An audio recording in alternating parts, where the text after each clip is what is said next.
Hello, Shameless Writers. I'm Kristen McTiernan, the nonsense-free editor, here for your regular dose of writing wisdom. I've been putting a lot of focus on the business aspects of my authoring and editing business of late, so we're going to do something a little bit different today. If you've been following me for any amount of time, you know that in addition to my editing business and writing paranormal and time travel fiction, you also know that I have a day job. As I'm now in a management position, I'm noticing a troubling trend, not only in my younger subordinates, but also in some of my management peers, actually, many of whom are actually older and more experienced than I am. Specifically, they have difficulty standing up for themselves in a professional capacity. As a longtime fan of the Ask a Manager site, I know that this issue isn't confined to just my workplace. So today, we're going to talk about how to stand up for yourself in business environments, whether you're a freelance creative or if you're in the corporate environment. Or if you're like me, you do both. You might have seen in my intro video to the channel that in one of my previous positions, I heard through the grapevine that I was often referred to as the Velvet Hammer.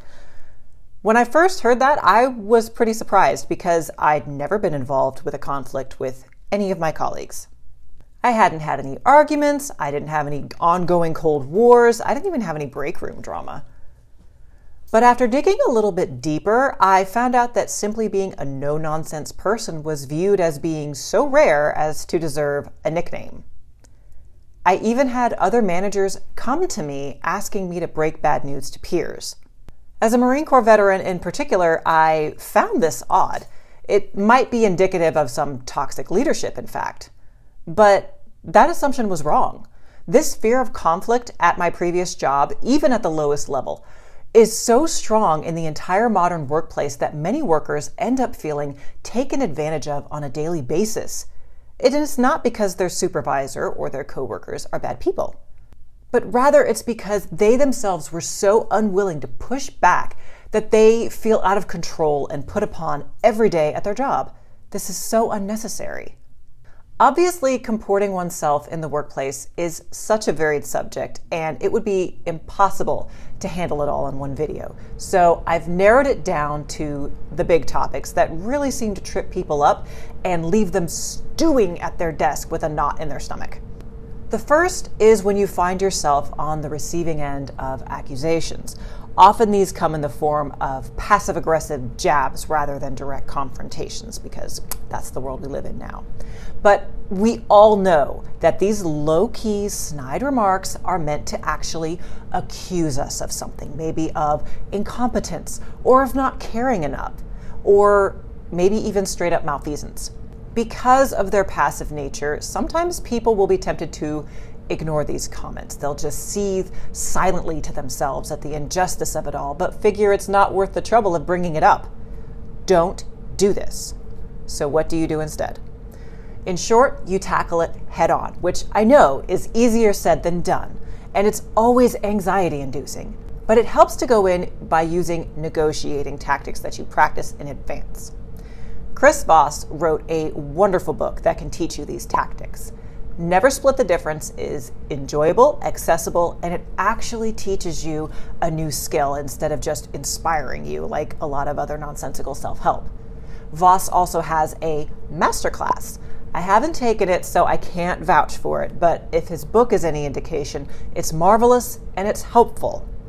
One of the tactics that he mentions using is mirroring. This is basically repeating what a person says instead of responding to it in order to get them to expand upon and define exactly what their problem is. You don't do anything all day, Jennifer. I don't do anything?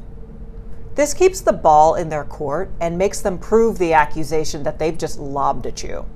Another tactic is labeling the accusation, such as saying, "It seems you don't think I'm invested in this project." This accomplishes two things. One, you avoid becoming defensive. When you become defensive and argue with them, it gives credence to your peers' right to even question you. And most of the time, they don't have one. Two, it keeps the temperature of your conversation low. You're forcing them to justify their accusation without actually arguing. The second issue I frequently see is people not knowing how to handle conflict with their peers.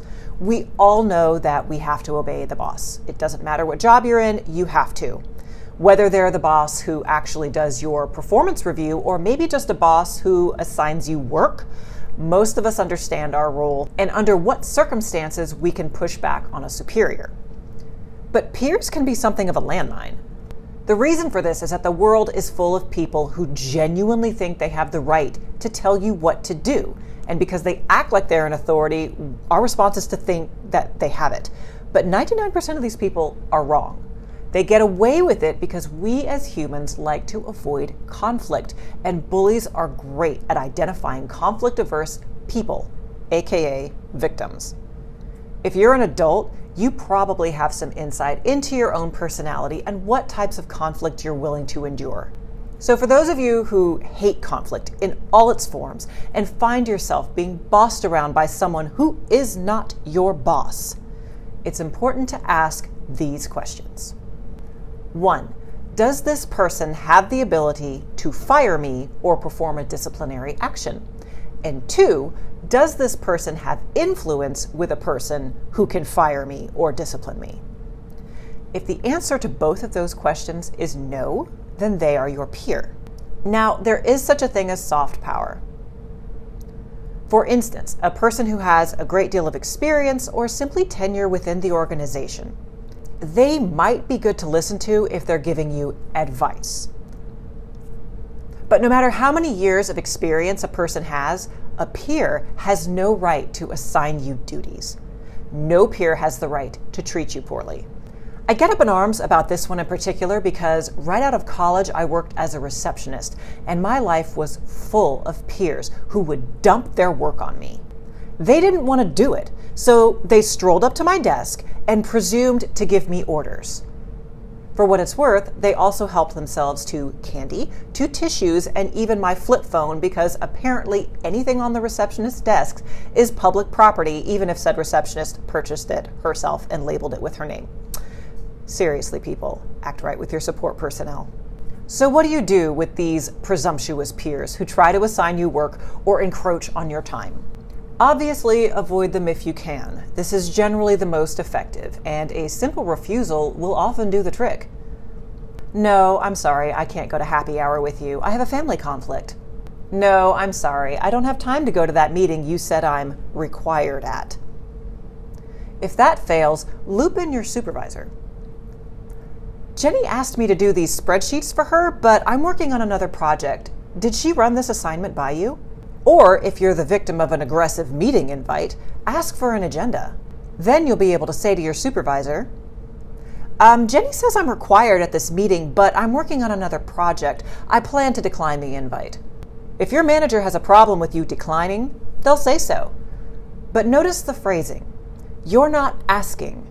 You're saying what your plans are, putting the impetus on your supervisor to protest if he or she wants you to go. This cuts the legs off your pushy colleague if they start squawking about you not being a team player. Thus far, I've emphasized being even-tempered and not getting defensive. But there are times when you do need to be aggressive. These situations are very rare, and I want to emphasize that. Even when justified, these kinds of confrontations make people uncomfortable, and even though they might agree with your sentiment, they may be less willing to engage with you or even work with you in the future because witnessing your loud, aggressive conflict made them uncomfortable in their place of business. Having said that, if someone puts their hands on you, either in a pervy way or in a violent way or just in a really tone-deaf way, it is acceptable and probably advisable to raise your voice. Get your hands off me. We'll see how bold they are when everyone is looking at them. A word of caution on swearing, though. Don't. I don't care about your office culture. I don't care if the person you're confronting is the most swearingest person you've ever met or heard of. It will be held against you, especially if you're female. This is because we all know that swearing during a jovial conversation is much different than swearing at someone during an argument. Now, you may be thinking, why do I need to do any of this? If someone is being pushy or a jerk to me, I'll just go tell my boss. This is a good idea in some circumstances, especially when it comes to harassment or abuse. But for more banal situations, honestly, It is best to handle things at the lowest level. Handle them yourselves if you can, even if you have a supportive leadership team. The reason you should handle it at the lowest level is because honestly, who cares if your pushy coworker takes your manager seriously? You want them to take you seriously, and they won't if you go running to teacher every time someone steps on you. It takes practice, but speaking from personal experience, it gets to the point that people don't mess with you at all anymore, even when you're just starting a new job. People can sense your confidence and the fact that you will calmly and firmly handle nonsense that comes your way. I know this because when I was a teen, I was a bully magnet. I moved every 3 years because my dad was in the military, but no matter where I lived, the bullies always came for me. I was a tempting target, obviously unsure of myself, and I handled confrontation badly. And with my complexion, I flush at every single emotion, good or bad, which is apparently hilarious to junior high bullies. Ha ha, she's blushing. But after I joined the Marines and I toughened up a little bit, plus getting talked down to and mistreated as a receptionist, I strengthened my backbone. I worked on my tone, and now, just shy of 40, it's been a full 10 years since anyone in any of my workplaces came at me half-cocked. The final thing I want to impress on you is that there is no such thing as a flat organization. Type A people will always take the reins, whether they have VP in their job title or not. And you don't have to be a Type A person to survive in business, but you do need to know how to professionally but firmly push back when they overstep, whether it's a colleague or a client. And best believe, regardless of your industry or job type, they will overstep. If you don't already, I recommend going to Ask a Manager and reading the letters. If you do actually work in a toxic workplace, it's possible you don't even know what is normal or what is appropriate in your place of business, or even what you should push back on. Reading Ask a Manager helps let you know about cultural norms and what you should or should not tolerate from supervisors, from peers, or from clients. And no, I'm not an affiliate for the site, and I'm not getting paid for this. I've just genuinely found it to be helpful in my handling of conflict, and especially now that I'm in a management position. Work is an exchange of your time and skills for money. It is not your life. It is not your family. And people who say otherwise are manipulating you into putting your best interests last. Don't let them. So that's it for this week. If I left anything out, let me know down below, and be sure to give me a big thumbs up and a follow. So until next time, take care and write well.